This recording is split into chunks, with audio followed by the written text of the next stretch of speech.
second autopsy was conducted by the Atlanta medical examiner Dr. Joseph Burton. He showed an enhanced photograph of the wound to 6 other forensic investigators. They all concurred that it was a stab wound. He also found that Kevin Ives had been smashed in the head with a rifle butt. The report of the grand jury concluded that the deaths of Don Henry and Kevin Ives were definitely the result of foul play. It urged that law enforcement agencies, the prosecuting attorney's office, to continue the investigation into the deaths of Don Henry and Kevin Ives and into the drug problem in Saline County. Because of Linda Ives' investigation into the death of her son, she was placed on Bill Clinton's enemy list by White House counsel Mark Fabian. Already, people associated with the case were beginning to die in what amounted to a reign of terror among young people in Alexander, Arkansas. April 1988, Keith Coney told his mother he knew too much about the Ives-Henry murders and feared for his life. After being slashed in the neck, he was fleeing for his life on his motorcycle when he slammed into the back of a truck and was killed. Booney Bearden, a friend of the boys, disappeared. His body was never found. November 1988, Keith McCaskill claimed to have knowledge of the Ives-Henry murders, but was killed before he could testify. McCaskill, knowing that his life was in danger, had said goodbye to his friends and family. He died from 113 stab wounds. January 1989, Gregory Collins claimed to have knowledge of the Ives-Henry murders, but was killed before he could testify. Collins was found dead from a shotgun blast to the face.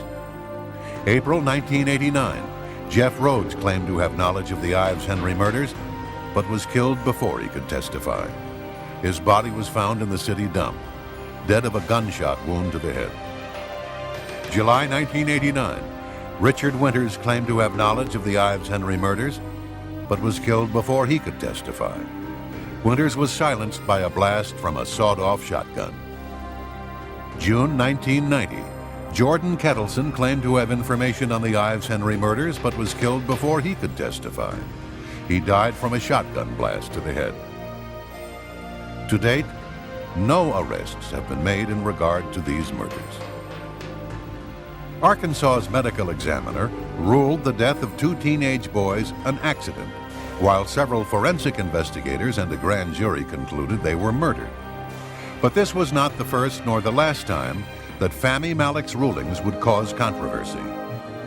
In 1985, a North Arkansas man was fatally shot, and Fahmy Malek ruled it a suicide. There were 4 gunshot wounds to the chest. In a 1986 case, Malek's ruling was accidental drowning. It was later discovered that the victim had been shot in the head. In 1992, a man's body was found with 5 bullet wounds, but Malek nevertheless ruled it a suicide. In his most incredible ruling, Malek concluded that a James Milam had died of an ulcer. However, the man's skull was later recovered. He had been decapitated with a sharp knife.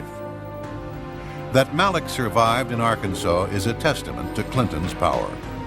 Just before Clinton announced his intentions to run for president, Malek was moved to another state job.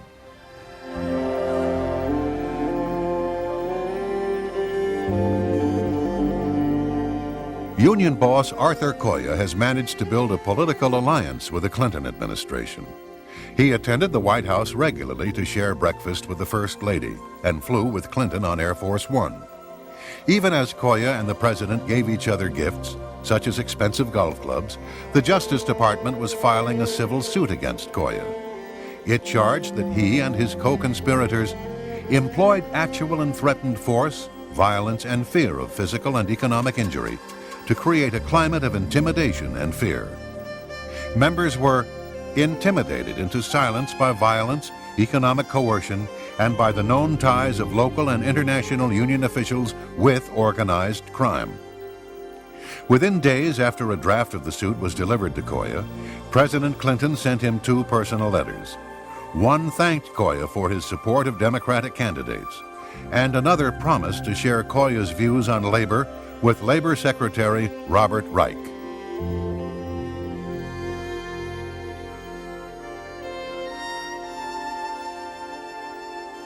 Mr. Free, over 65 people have invoked the Fifth Amendment or fled the country in the course of the committee's investigation.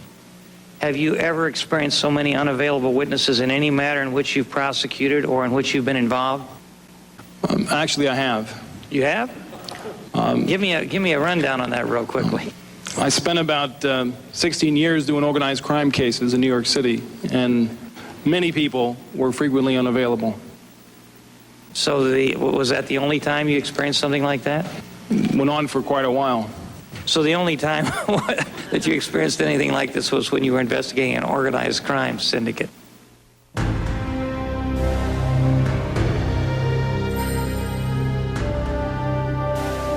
On Monday, July 19, 1993, President Clinton called FBI Director William Sessions to tell him that he was dismissed. It would be the first time in our nation's history that a president had fired an FBI director. He called a second time a few minutes later. The president seemed to be in a hurry. Time was of the essence. Sessions was to leave the Hoover building effective immediately. The next day, Vince Foster's body was found in Fort Marcy Park, dead from a gunshot wound to the head. Under the assassination statute, the FBI would have been compelled by law to take over the case if there was any question that it might have been a homicide. But with the firing of its director, the FBI was in turmoil, and the Park Police became the lead agency in charge. The Park Service had neither the depth nor the experience to investigate a case of this magnitude, which led many to ponder the question, was it the intention of the White House to limit the scope of the investigation? Vince Foster had been a close friend of Bill Clinton's in their boyhood town of Hope, Arkansas. As Deputy White House Counsel for the Clinton administration, Foster became the highest-ranking U.S. government official to die under mysterious circumstances since President John F. Kennedy.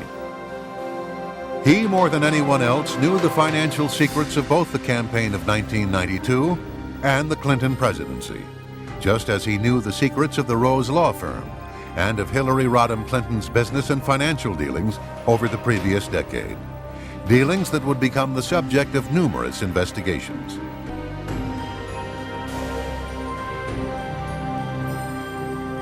On July 22nd, Foster's briefcase was searched twice by Bernard Nussbaum in the presence of Justice Department officials and the U.S. Park Police. 4 days later, a suicide note mysteriously appeared in the briefcase. It was torn into 28 pieces with one piece missing. No fingerprints were found on the note, only a partial palm print of Nussbaum's. Distinguished handwriting experts were contacted, the most famous being Dr. Reginald Alton of Oxford University in England. The note, he said, was a fake. It was the work of a forger. Associate Independent Counsel Mikel Rodriguez was not a conservative. Indeed, when he arrived from California with his ponytail, his earring, and his leather jacket, there were some that said Kenneth Starr had gone too far in his efforts to recruit liberal Democrats and ethnic minorities to his team. Rodriguez spent his time combing through the archive of documents in the Foster case, and he didn't like what he saw. He managed to gain access to the locked files in the office of the Independent Counsel. Hidden inside was a folder of crime scene photographs that had been deliberately withheld from the prosecutor. Among them was the original Polaroid of Foster's neck. Rodriguez went to the Smithsonian Institution for enhancement of the original.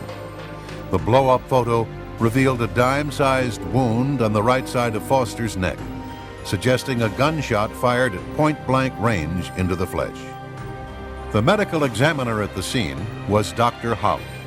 After examining Foster's body, he made reference to a wound on Foster's neck on page 2 of his report.